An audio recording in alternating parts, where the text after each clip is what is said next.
En el nombre del Padre, y del Hijo, y del Espíritu Santo. Amén. Ven, Espíritu Santo, llena los corazones de tus fieles, y enciende en ellos el fuego de tu amor. Envía, Señor, tu Espíritu, y todas las cosas serán creadas, y renovarás la faz de la tierra. Dios, que has iluminado los corazones de tus fieles con la luz del Espíritu Santo, danos el gustar todo lo recto según el mismo Espíritu, y gozar siempre de su consuelo. Por Jesucristo nuestro Señor. Amén. Santa María, Madre de Dios, sede de la sabiduría, ruega por nosotros. San José, ruega por nosotros. En el nombre del Padre, y del Hijo, y del Espíritu Santo. Amén. Buenas tardes. Se me ha pedido que conteste, como complemento a la segunda clase de este curso dedicado a los novísimos universales, la siguiente pregunta. ¿Atisbos del fin de los tiempos en el mundo pagano? Es un asunto que está, por su particular temática, relacionado con las clases quinta, octava y sus apéndices del primer curso impartido sobre los novísimos. En la primera media hora de la clase número 8, el profesor Meyeregger expuso las razones y la importancia de por qué ahondar en la cuestión, hablando sobre los novísimos, de los atisbos o barruntos en el mundo extrabíblico. Allí los dirijo. Pero además, en esa misma clase aclaró la diferencia entre lo que sería un atisbo y lo que sería un análogo. A la pregunta que intitula este complemento, respondemos que no. No hay atisbos. A lo sumo hay lejanos y parcialísimos análogos. Sale a la luz, cuando uno se sienta a comparar, la trascendencia e irreductibilidad del misterio. No hay aproximación. Hay abismal distancia y diferencia entre los alcances del mundo pagano y el dato de la fe. Es un misterio, el del fin de los tiempos, que solo podemos conocer porque Dios nos lo reveló. Escúchese la primera clase de este curso. Todo lo que dijo el profesor sobre la escatología universal brilla por su ausencia en la cosmovisión pagana. Hablemos del pueblo histórico que hablemos. Habrá sucesos aislados, imágenes, símbolos que, en lo accidental, se parezcan bajo algún pequeño respecto, pero nada más que eso. Apariencias. El campo que abrimos es inabordable e inagotable por una sola persona, mucho menos en el complemento de una clase. Es un tema que requiere de un amplísimo saber filológico, histórico y teológico.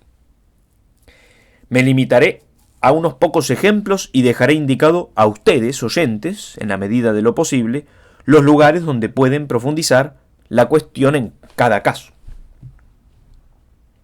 Finalmente, pido al conocedor que advierta un yerro en mis palabras, sepa dispensarme.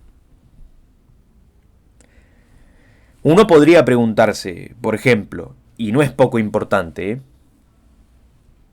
¿está en tal o cual pueblo histórico la noción de el tiempo que el profesor expuso en la primera clase del primer curso sobre los novísimos?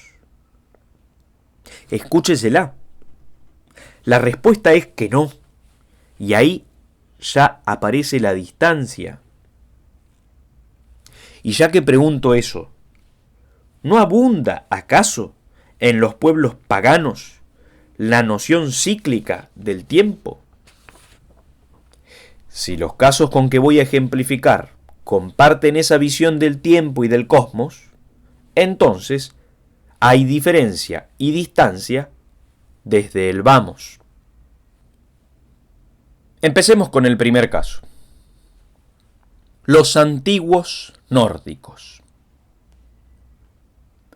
hay que ir a las fuentes y buscar la literatura germánica nórdica antigua, que también puede ser llamada antiguo-islandesa, dado que de Islandia procede casi la totalidad de los textos escandinavos que conservamos. Las principales fuentes para el estudio de la mitología germano-escandinava son las sagas y las edas. Las sagas, narraciones, describen en prosa eventos referentes al poblamiento islandés de entre los siglos X y XI, hasta que concluye el periodo de asentamiento noruego en la isla, hacia el año 1030, aunque se escribieron anónimamente entre los siglos XIII y XIV. En cuanto a las edas, el significado de la palabra Eda no es claro. Literalmente quiere decir bisabuela. Entre las edas distinguimos a la Edda mayor, antigua o poética, y a la Edda menor, o de Snorri Sturluson. Ambas son de la primera mitad del siglo XIII, aunque la Edda mayor es un poco anterior. Aquí nos interesa principalmente esta última, la Edda mayor, antigua o poética. Contiene poemas en verso, de temática religiosa algunos y de temática heroica otros. Es descripta, o suele ser descripta, como una colección de cantares. Muchos, de hecho, por eso, remontan el origen de la palabra Edda al término cantar. Canción, cantar en sustantivo, ¿no? Constituye un selecto núcleo de composiciones que agrupa lo más interesante de cuanto ofrece la literatura nórdica escandinava en el género de aquella tradicional y anónima poesía popular. Casi su totalidad, el de la Edda mayor, procede de un manuscrito denominado Codex Regius, que fue descubierto por un obispo en Islandia hacia el año 1643. Mediados del siglo XVII.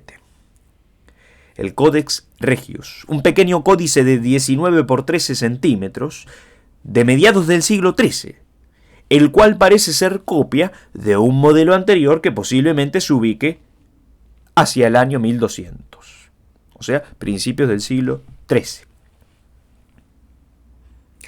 En la versión moderna de la Edda mayor se incluyen 6 composiciones más procedentes de dispersas fuentes, o sea, no están en el mencionado Codex Regius. Contiene, la versión moderna de la Edda poética, en total 35 cantos divididos en 2 partes o secciones claramente diferenciables y de aproximadamente la misma extensión. La primera contiene 17 cantares mitológicos cuyo núcleo central son las divinidades, las deidades.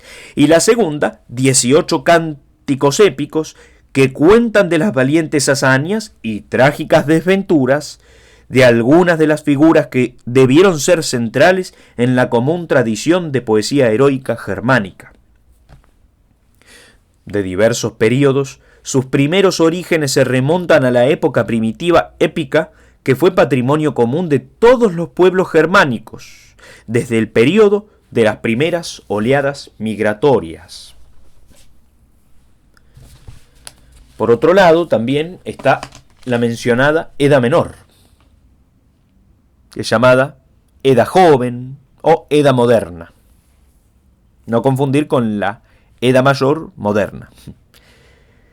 La Edda menor recoge en prosa los relatos míticos fundamentales del mundo nórdico antiguo, agregando datos interesantísimos que no brinda la Edda mayor. Fue compuesta por Snorri Sturluson en Islandia hacia el año 1220, con la doble finalidad de, por un lado, mantener viva la tradición poética escáldica, y por otro lado, para el uso, a manera de manual, con notas y recomendaciones de los poetas aprendices. Para saber más sobre Sturluson y la Edda Menor, los invito a leer la presentación que hace Luis Lerate, traductor de las Eddas, para Alianza Editorial. Esto se puede encontrar en internet con gran facilidad. Digo sí, que Sturluson fue educado en la ciudad, o pueblo mejor dicho, de Odi, y alguno ha derivado el término Edda de dicho nombre, pero esto ha sido desmentido. El tema que nos interesa está narrado en la Edda Mayor, particularmente en la Voluspa, en castellano, la profecía de la vidente. De hecho, está narrado por una volva en trance. Volva significa profetisa o vidente. Fue compuesto este poema hacia el año 1000 después de Cristo. Es de hecho el primer cántico que aparece en la Edda Mayor, pues su contenido es un ingreso general al tema, dado que en ella, en la Voluspa, se hace un amplio recorrido sobre todo el ciclo de creencias básico de la concepción pagana nórdica, desde los tiempos de la creación del mundo, creación entre comillas, hasta el día de su inexorable destrucción final y regeneración universal.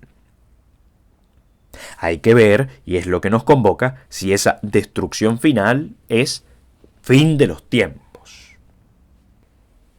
Para profundizar sobre este asunto, les recomiendo la lectura de un artículo escrito por Rosa María Sierra del Molino hace poco menos de 10 años, que se encuentra también en internet con mucha facilidad. Se intitula El Ragnarok, el final de los tiempos. Me ha sido muy útil y lo seguiré en mi exposición.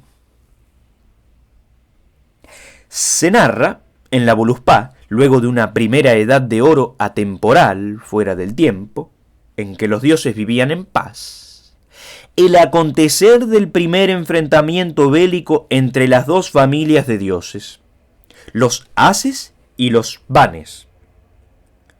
Esto es denominado el gran combate primero del mundo. Es el principio del tiempo histórico mitológico.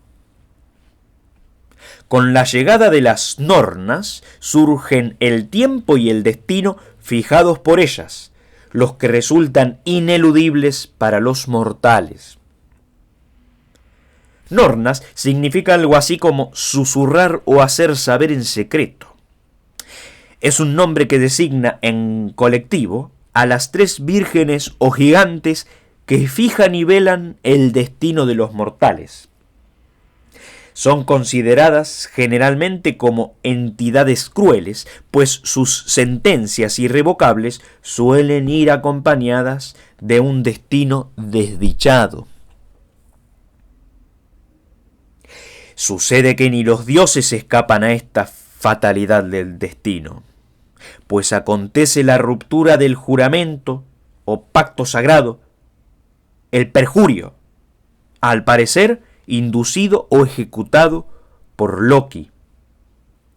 Con ello empezará la primera batalla del mundo. El incumplimiento del pacto es un hecho decisivo que determina la pérdida del orden del universo que ellos mismos, los dioses, debían garantizar, y con ello la pérdida del equilibrio entre el orden y el desorden. Estas divinidades no son eternas ni inmortales. Tienen, como los demás seres del universo, un destino establecido desde el origen. No pueden hacer nada contra ello. Odín, por ejemplo, conoce el desenlace final de su hijo Baldr, el más bello, sabio y mejor de todos los dioses, y nada puede hacer para remediar la fatalidad de que morirá siendo asesinado por su propio hermano ciego, Hodr, bajo engaño de Loki. Si la divinidad está sometida a una fatalidad que le viene de afuera, lejos estamos, entonces, de la soberanía del Dios verdadero. De hecho, con el Ragnarok, ahora explicaremos lo que es eso, algunos dioses morirán y no resucitarán. Atención, cuando usamos la palabra resurrección, creación, etc., recordemos siempre el abismo que hay entre el sentido que estas categorías tienen en el uso extrabíblico y el que tienen en la revelación. Hay que descartar la famosa frase, todas las religiones enseñan lo mismo. No es así. En el artículo citado podrán informarse acerca de Odín, quien, junto con Tyr, es el más antiguo de todos los dioses nórdicos. Léase bien la descripción que se hace de Odín y se advertirá con facilidad la distancia que hay entre la omnipotencia del único Dios verdadero y la finitud de este falso Dios. Un Dios mago en estado puro, gran necrófilo, llama Sierra del Molino a esta deidad del orden, Odín. También encontrarán datos interesantísimos sobre Loki, el lobo Fenrir, la serpiente Midgardsormr, Tyr, Thor, los gigantes y otros, y el rol fatal e ineludible de todos en el Ragnarok, agrupados en parejas adversarias que luchan entre sí aplicando el derecho de venganza. Léanlo, al menos para purificar la memoria luego de haber visto las películas de Thor. La cuestión es que ni siquiera una tregua pactada por los dioses podrá subsanar el agravio cometido. Se ha infringido el orden moral mismo, se ha atentado contra lo sagrado que ellos mismos encarnan. El perjuicio es imperdonable, un crimen execrable, nos dice Sierra del Molino. Con su proceder, los dioses han ido contra su propio destino. El destino, único verdadero Dios nórdico, nos dice la autora, en cuanto que rige el encadenamiento de los sucesos que han de experimentar los dioses, los seres humanos y el cosmos. Este problema solo puede repararse por el derecho de venganza, pero en la dialéctica destino, honor, venganza, el acto de perjurio perpetrado por los dioses es un delito voluntario que no permite expiación. La condena es inapelable para ellos y todo el universo que ellos mismos organizaron. Tanto así, esto que, como para ejemplificar, en el castigo infringido a Loki, al gotear el veneno en su rostro y retorcerse la divinidad de dolor, la tierra se mueve y se producen terremotos. La conciliación con el orden moral solo puede ser restablecida por una catástrofe final, el Ragnarok. Esto es lo que nos interesa. Lo que no es ni un análogo al fin de los tiempos. Con el gran primer combate del mundo empieza el tiempo histórico mitológico, la temporalidad encaminada a preparar todos los elementos del universo al Ragnarok. Un término compuesto. Ragan es el genitivo plural de Regin, palabra que se refiere a los dioses como poderes o potencias organizadoras. Rok significa hado o suerte. Por eso es que se ha definido al Ragnarok como destino de las potencias o de los dioses. Suele usarse también la traducción crepúsculo de los dioses, pero eso no es exacto, pues ese concepto se dice Ragnarok, con 2K y una R al final. Lo nuestro es Ragnarok. ¿Qué pasa? No es el fin de los tiempos. Es el fin del régimen de los antiguos dioses. El fin del tiempo histórico mitológico vinculado a los dioses partícipes en el mantenimiento del equilibrio constante entre las fuerzas del orden y el caos. Sus acciones imperdonables solo pueden ser purgadas con una catarsis. El fuego no olvidemos este símbolo, representado por Surt, provoca una terrible devastación, pero a su vez purifica. Por eso se habla de una regeneración universal y una nueva edad de oro ennoblecida y dignificada. Pero hay abismo entre esto y la verdad católica del fin de los tiempos. Hay un emerger de algo regenerado, pero en el tiempo. Los hombres no pasarán penalidades y sólo los dioses inocentes reinarán, habiéndose desligado de la dialéctica anterior de lucha entre fuerzas del orden y fuerzas del desorden. Pero nos dice Sierra del Molino, no deja de ser la expresión de una idea vertebrada sobre la evolución cíclica del universo, lo que planteé al principio, fundamentada bajo el mito del eterno retorno y, por lo mismo, vinculada al antiguo fondo común indoeuropeo. ¿Qué noción del tiempo tienen los antiguos nórdicos? Lo dejo planteado. Mínimo, creo que eso queda claro. El Ragnarok no es el fin del tiempo, sino el final de una era y el inicio de otra. Pasemos al segundo caso. Los náhuatl. No puedo detenerme a hablar sobre las fuentes como lo hice con los nórdicos. Están amplia y rigurosamente estudiadas en el libro La filosofía náhuatl, estudiada en sus fuentes, del autor Miguel León Portilla, ya fallecido, el libro que ha sido digitalizado por la UNAM. Allí, este autor estudia a quienes llama filósofos nahuas, los tlamatinime, plural de tlamatini, literalmente, el que sabe cosas. Pero también estudia en este libro la visión teogónico-cosmogónica de los náhuatl, de lo cual no estaban desvinculados los tlamatinime. Y eso es lo que nos interesa en esta clase. León Portilla es un autor que se puede leer, lo mismo que ver y oír porque hay conferencias y entrevistas suyas en internet. Eso sí, habrá que hacerlo con lo que Castellani llamaría vitaminas españolas. Y lo digo por el indigenismo que suele aparecer en este tema de los aztecas y del cual Portilla no ha escapado. Si ustedes ven sus entrevistas y las oyen y también observan los títulos de sus obras, aparece la historia de los vencidos, ¿no? Que no es como la historia de los vencedores, porque la historia ha sido escrita por estos. En realidad, la historia es escrita por los historiadores y punto.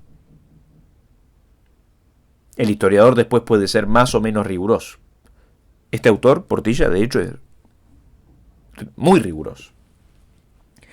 Y habría que ver si la frase de la historia la escriben los que ganan, la verdadera historia es la de los que vencieron, se lo aplicaba este mexicano a la Segunda Guerra Mundial o a la Guerra de Independencia Mexicana, no sé, por ejemplo.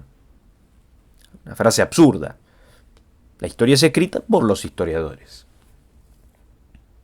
En fin. ¿Hay en los náhuatl análogo del fin de los tiempos?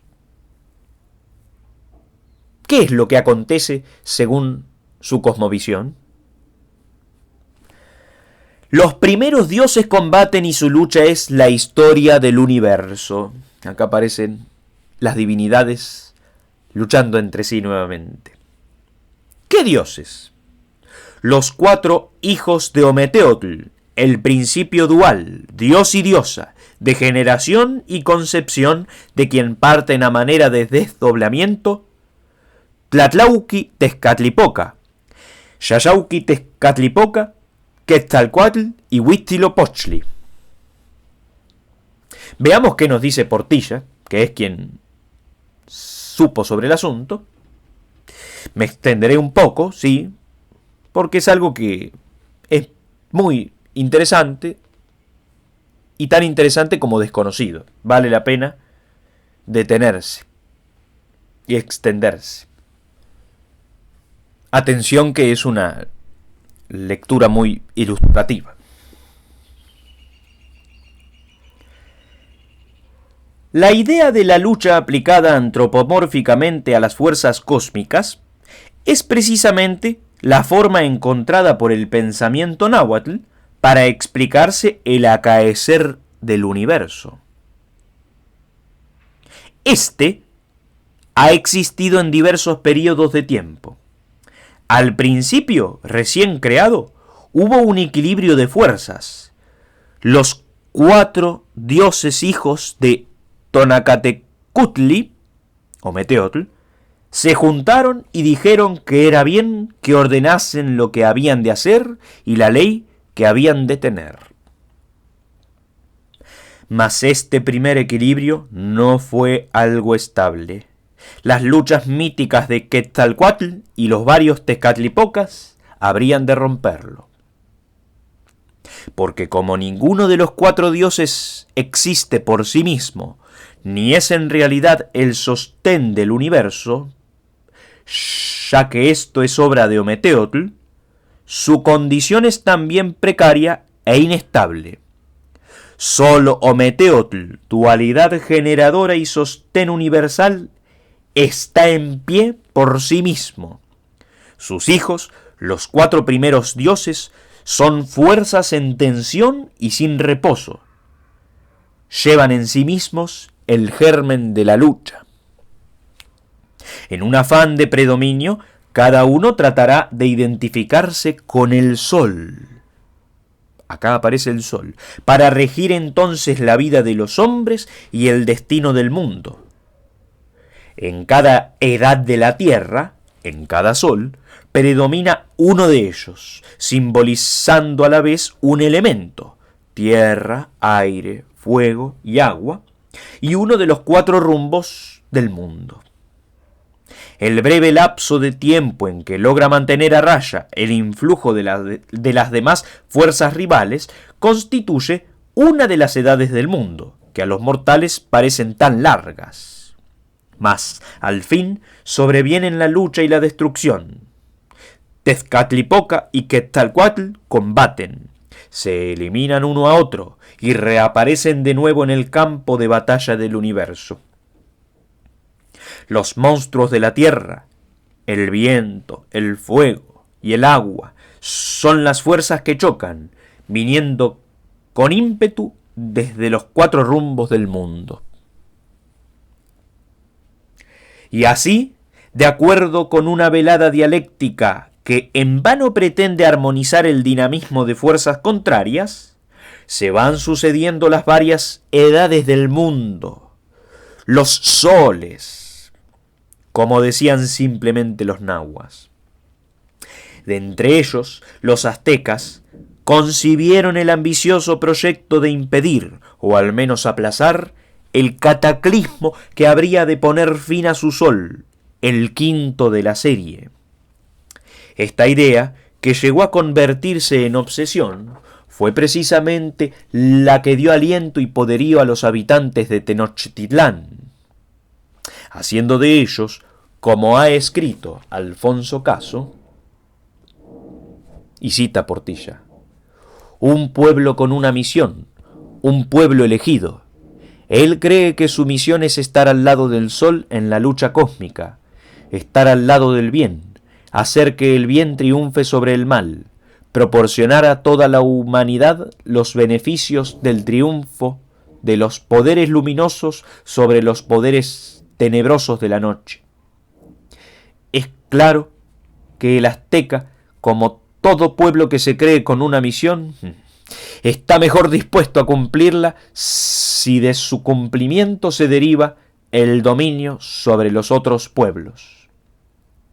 La idea de que el azteca era un colaborador de los dioses, la concepción de que cumplían con un deber trascendental y que en su acción radicaba la posibilidad de que el mundo continuara viviendo, permitió al pueblo azteca sufrir las penalidades de su peregrinación, radicarse en un sitio que los pueblos más ricos y más cultos no habían aceptado, e imponerse a sus vecinos, ensanchando constantemente su dominio hasta que las huestes aztecas llevaron el poder de Tenochtitlán a las costas del Atlántico y del Pacífico.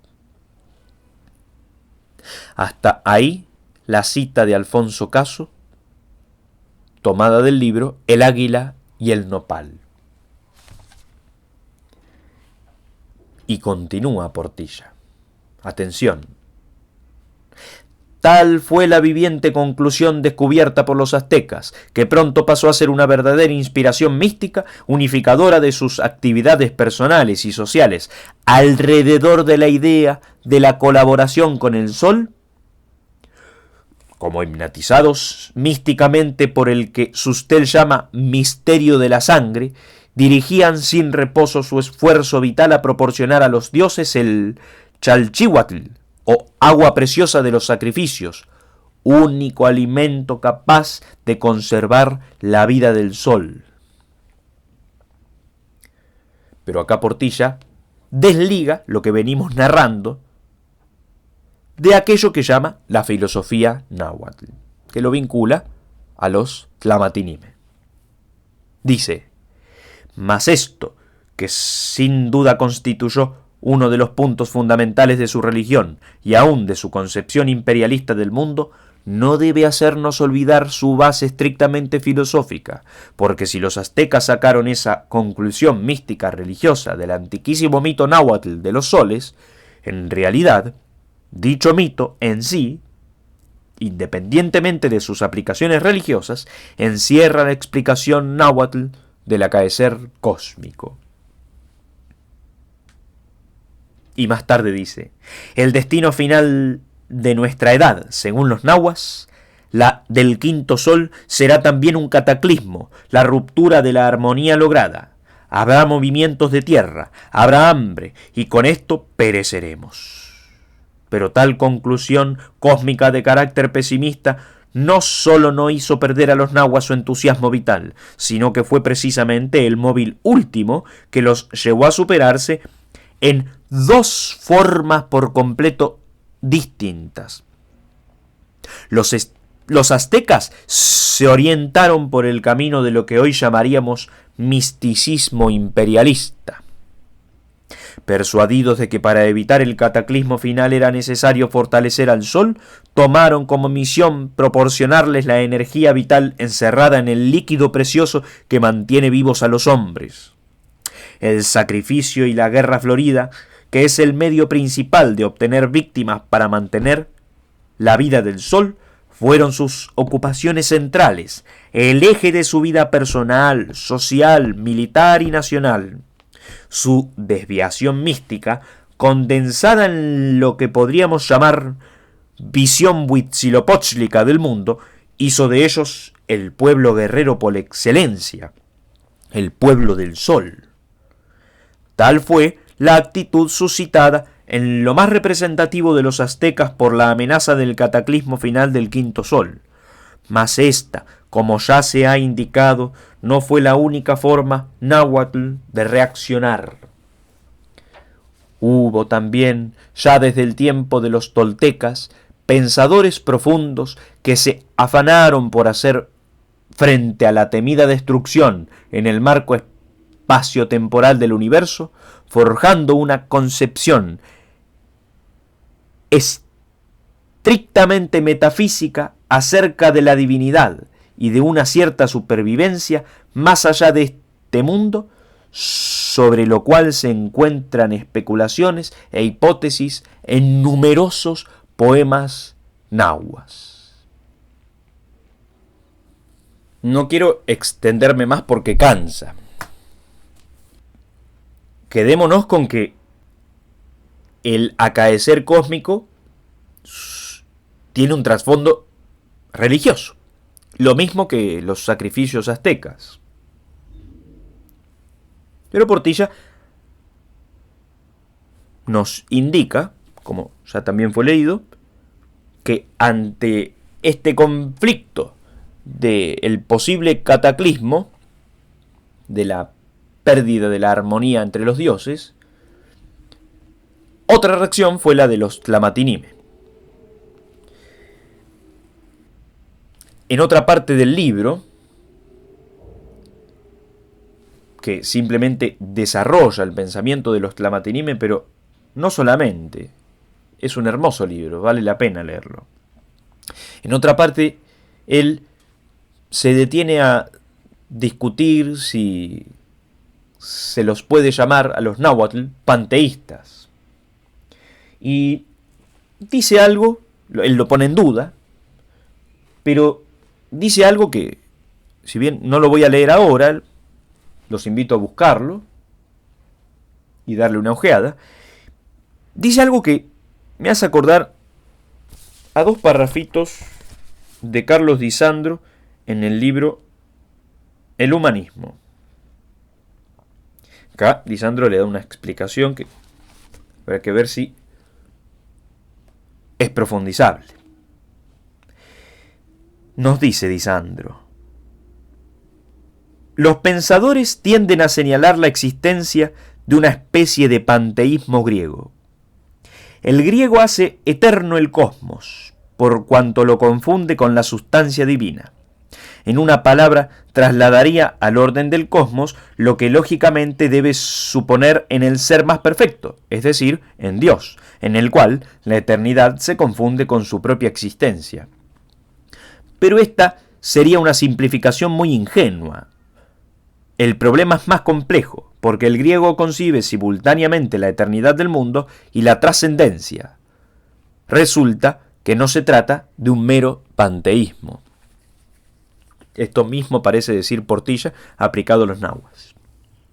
Pero sigue Di Sandro. Como vimos, también hay ciclos, hay edades del sol en los nahuas. Pero Di Sandro dice, hablando sobre los griegos: el concepto de eternidad del mundo tiene un proceso intrínseco propio, que es una suerte de explicación de la realidad que se va explicitando, abriendo, manifestando en un proceso múltiple. Pero no se puede relacionar esta concepción con el evolucionismo moderno, porque el griego no lo interpreta como un progreso, desde lo menos a lo más, desde lo menos valioso a lo más valioso, desde lo menos perfecto a lo más perfecto, sino que lo interpreta como un desarrollo cíclico que va de una plenitud a una destrucción, para volver a esa plenitud y así eternamente en un proceso que está implícito en la naturaleza. Desde un fondo insondable y total, se despliega por un proceso intrínseco la aparición de un cosmos, de un mundo que está estructurado para luego volver a ese fondo insondable y total. Este es el concepto de la fisis griega revelada en la ley interna de este proceso cíclico. Un proceso cíclico, un desarrollo cíclico que va de una plenitud a una destrucción. Esto es lo que parece suceder, según lo que leímos en Portilla, con los nahuas. Sí, también hay paso de ciclo a otro con el Ragnarok nórdico, solamente que, según las fuentes, no hay una multiplicidad de ciclos. Pero nos apoyamos en lo que dice la autora que citamos al principio, al exponer a los nórdicos, en que también está en el fondo la cuestión del pensamiento cíclico del tiempo. Y eso no es fin del tiempo. Es paso de una edad a otra edad, de un periodo a otro periodo. Punto. No quiero pasar al siguiente caso sin antes leer dos bellos poemas atribuidos al rey Nezahualcóyotl, que forman parte del conjunto de meditaciones sobre, digamos, la fugacidad de las cosas que existen sobre la tierra. El primero: ¿Es verdad que se vive sobre la tierra? No para siempre en la tierra, solo un poco aquí. Aunque sea de jade, se quiebra. Aunque sea de oro, se rompe. Aunque sea plumaje de quetzal, se desgarra. No para siempre en la tierra, solo un poco aquí. Y el segundo: ido que seas de esta presente vida a la otra, oh rey Xochotzin, vendrá tiempo en que serán deshechos y destrozados tus vasallos, quedando todas tus cosas en las tinieblas del olvido. Porque en esto vienen a parar los mandos, imperios y señoríos, que duran poco y son de poca estabilidad. Lo de esta vida es prestado, que en un instante lo hemos de dejar. Pasemos brevísimamente al tercer caso. Los mayas. Les recomiendo el pequeño apartado en donde Alberto Caturelli, en su libro El Nuevo Mundo, habla sobre los mayas y los nahuas. El manuscrito principal que contiene los relatos míticos y épicos del pueblo Quiché es el Popol Vuh. También está el título de Totonicapán, escrito al parecer a mediados del siglo XVI y traducido del Quiché al castellano en la primera mitad del siglo XIX. Pero el Popol Vuh es la fuente más relevante. Significa el libro del consejo. Hay quienes interpretan a ese consejo como el consejo de los dioses, pues el texto presenta varias veces a los dioses hablando y decidiendo qué es lo que se va a crear y cómo. Según la enciclopedia de la Espasa Calpe, Popol Vuh significa libro de la estera, porque los miembros del consejo se sentaban sobre esteras. Descubierto a principios del siglo XVIII, se trata de una transcripción llevada a cabo por el dominico Fray Francisco Jiménez en quiché y en castellano. El original ya estaba en quiché. Jiménez solo añadió la versión española. Se divide en 4 libros. El primero es el de carácter cosmológico y narra la creación del mundo. El segundo narra las aventuras de algunos héroes divinizados del mundo inferior. El tercero describe las antiguas migraciones del pueblo quiché.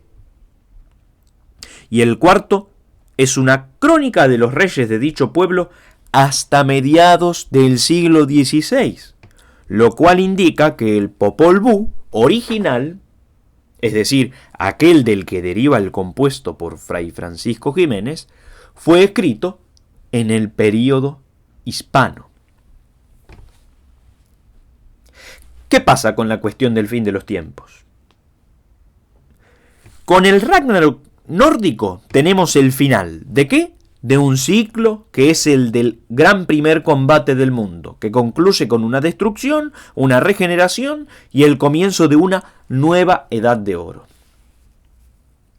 Y con los nahuas tenemos las edades de los soles.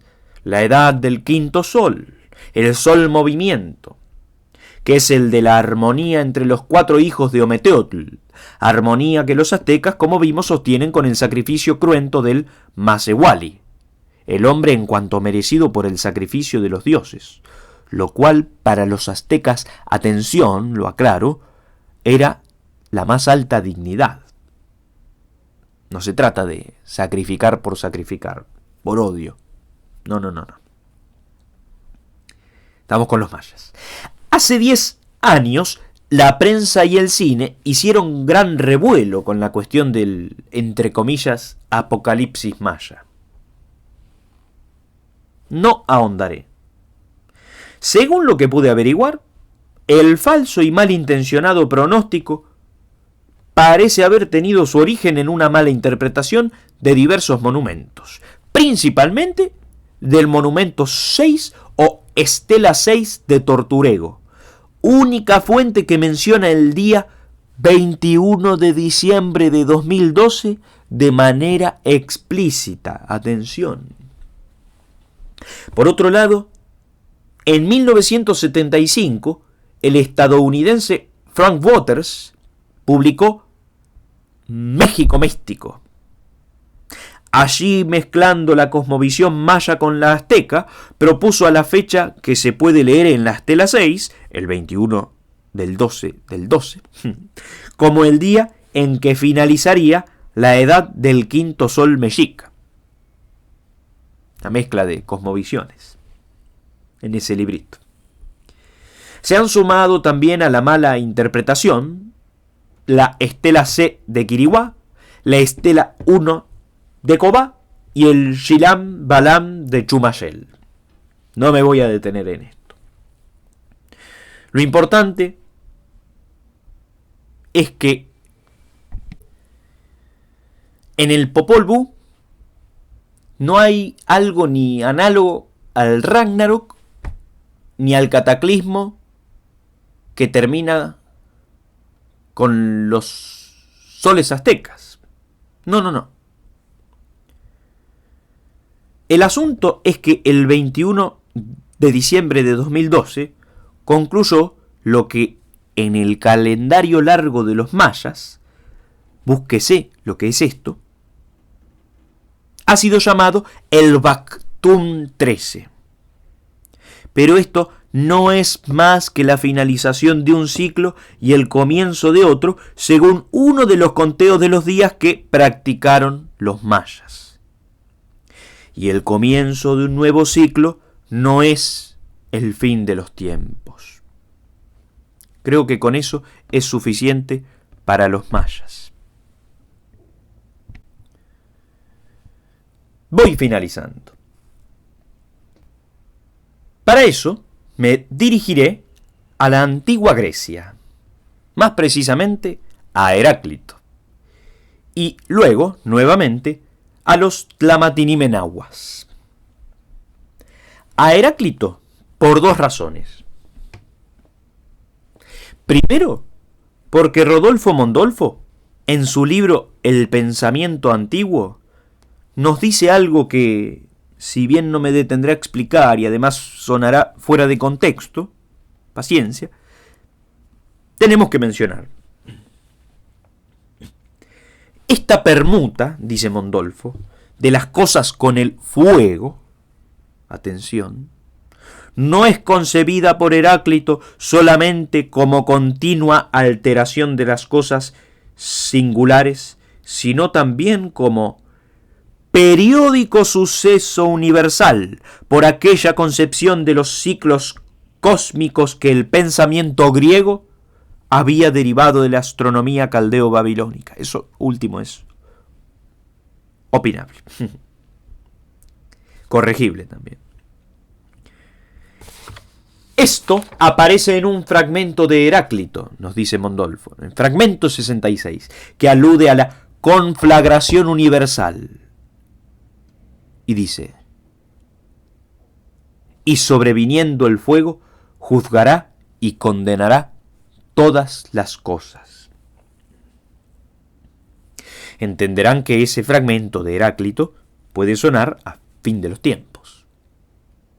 Pero como oyeron, el mismo Mondolfo enmarca el pensamiento de este antiguo filósofo griego en la visión cíclica de la mentalidad griega. Hipólito de Roma, en su refutación de todas las herejías, libro 9, capítulo 5, queriendo demostrar que el gnóstico Noeto era discípulo de Heráclito y no de Cristo, nos dice: y él, Heráclito, asimismo, afirma que un juicio del mundo y de todas las cosas en él tiene lugar por el fuego, expresándose él mismo así: ahora el trueno comanda todas las cosas. Esto es, dirige todas las cosas, significando por trueno el fuego perdurable. Pero él también afirma que este fuego está dotado de inteligencia y es causa del gobierno del universo. Y lo denomina hambre y saciedad. Ahora es hambre, según él, el orden del mundo. Y saciedad es destrucción. Pues dice, el fuego, viniendo sobre la tierra, juzgará y medirá todas las cosas. Recuerden, les indiqué que prestaran atención a un detalle, que esto del fuego, la conflagración por el fuego, aparece en el Ragnarok, antes de comenzar la nueva edad de oro. Pero también aparece en las edades del sol de los nahuas. En la leyenda de los soles, o manuscrito náhuatl de 1558, se dice: su año era uno pedernal, este sol 4 lluvia era el tercero. Los que vivieron en la tercera edad al tiempo del sol 4 lluvia, también perecieron. Llovió sobre ellos fuego, y se volvieron guajolotes, pavos. Y también ardió el sol, todas sus casas ardieron. Y con esto vivieron 312 años. Así perecieron, por un día entero llovió fuego. No en vano estoy señalando esta coincidencia simbólica. Lo remito a la revelación, al libro del Apocalipsis, capítulo 8, capítulo 20, versículo 9, capítulo 21, versículo 8. Pero entiendo que este tema será tratado en una clase posterior. Me pregunto, eso sí, y lo dejo planteado, si esta coincidencia se debe a alguna influencia cristiana en la mentalidad de estos pueblos paganos. Pero dije que me remontaba a Heráclito por dos motivos, pues otro fragmento suyo nos dice así: a los hombres después de la muerte les esperan tales cosas que no se imaginan ni sospechan. Así aparece en el texto de Mondolfo. Y en cervantesvirtual.com se dice: a los hombres les aguarda después de la muerte lo que no esperan ni presumen. Y aquí apareció el anhelo del corazón humano. Por eso es que vuelvo, como dije, a los Tlamatini nahuas. ¿Por qué? He aquí unos 4 bellísimos poemas que se les atribuyen. Vale la pena leerlos para conocer un poco más, un poquito solamente, a este pueblo histórico.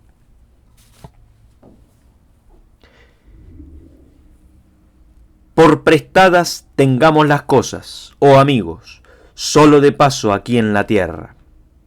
Mañana o pasado, como lo desee tu corazón, dador de la vida, iremos, amigos, a su casa. Meditad, recordad la región del misterio, allá su casa es. En verdad todos nos vamos, a donde están los descarnados, todos nosotros los hombres, nuestros corazones irán a conocer su rostro. De verdad no es el lugar del bien aquí en la tierra, de verdad hay que ir a otra parte, allá está la felicidad. ¿O es que solo en vano venimos a la tierra? Ciertamente, otro sitio es el de la vida. Verdaderamente allá es el lugar donde se vive. Me engaño si digo, tal vez todo está terminado en esta tierra, y aquí acaban nuestras vidas.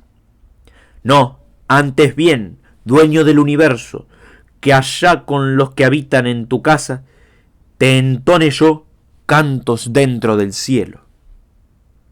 Mi corazón se alza, allá la vista fijo, junto a ti y a tu lado, dador de la vida. Esto es importantísimo. Remontándome a una cita que se hizo en la primera clase de este curso, aunque ni el ojo vio, ni el oído oyó, el hombre quiere ver y oír. El hombre espera. Y hay un dato muy peculiar, y con esto termino, un dato que se encuentra en el libro 18, capítulo 23 de la Ciudad de Dios, que no encaja en la temática que pobremente hemos intentado abordar.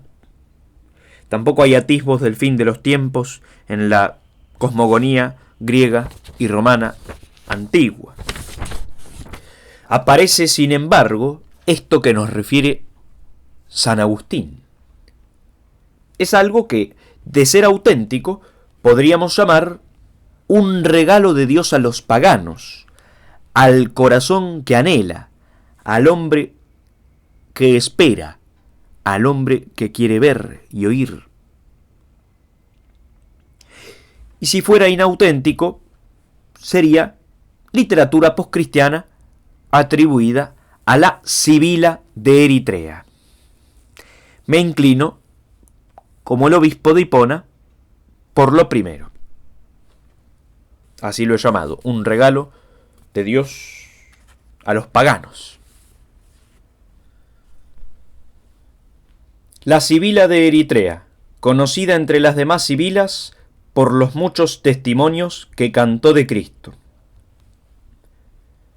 Por estos tiempos dicen algunos que lanzó sus profecías la Sibila de Eritrea.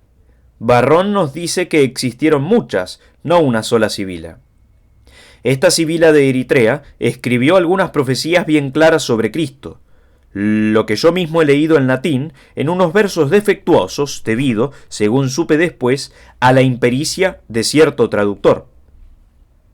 En efecto, el ilustre Flaciano, que fue procónsul, hombre de gran facilidad de palabra y de vasta erudición, hablando un día conmigo de Cristo, me presentó un códice griego que decía contener las profecías de la Sibila de Eritrea, donde mostró cómo en determinado lugar el orden de las letras en el comienzo de los versos expresaban en acróstico claramente estas palabras: Jesucristo, Hijo de Dios Salvador. Estos versos latinos, cuyas primeras letras nos dan el sentido que hemos transcrito, tienen el siguiente contenido según los tradujo un autor a la lengua latina y en verso. Señal del juicio. La tierra se humedecerá de sudor. Vendrá del cielo el rey que reinará por los siglos. Es decir, estará en la carne para juzgar al orbe, por donde el incrédulo y el fiel, al final ya de los tiempos, verán al Dios excelso con sus santos. Con su carne estarán presentes las almas, que juzga él mismo mientras yace el orbe en enmarañados zarzales.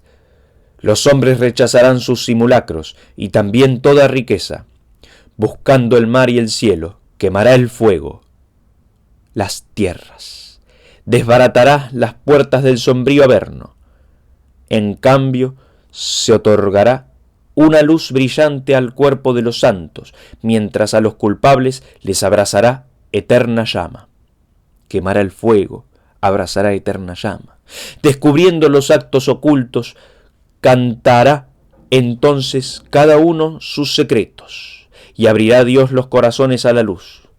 Habrá entonces también lamentos, rechinarán todos sus dientes. Se arrebatará al sol su resplandor, desaparecerá el coro de los astros. Se transformará el cielo, morirá el esplendor de la luna, derribará las colinas, levantará desde el hondo los valles. Nada sublime o elevado quedará en las cosas humanas. Ya se igualan las montes con los campos, y acabará por completo el azul del mar. Desaparecerá la tierra resquebrajada. Así también el fuego abrasará fuentes y ríos. Pero entonces la trompeta lanzará tristes sonidos desde el alto orbe, lamentando el miserable espectáculo y los múltiples agobios, y abriéndose la tierra, dejará ver el caos del Tártaro. Aquí se presentarán los reyes juntos ante el Señor, bajará fuego del cielo y un torrente de azufre.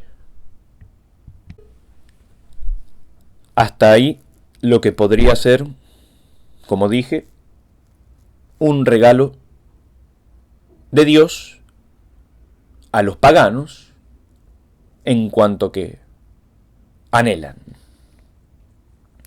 Agradezco al profesor Mayerger su guía en la preparación de esta exposición y quiera Dios que estas clases, las otras son de contenido más relevante que el mío, nos ayuden a vivir cara a las ultimidades. En el nombre del Padre, y del Hijo, y del Espíritu Santo. Amén.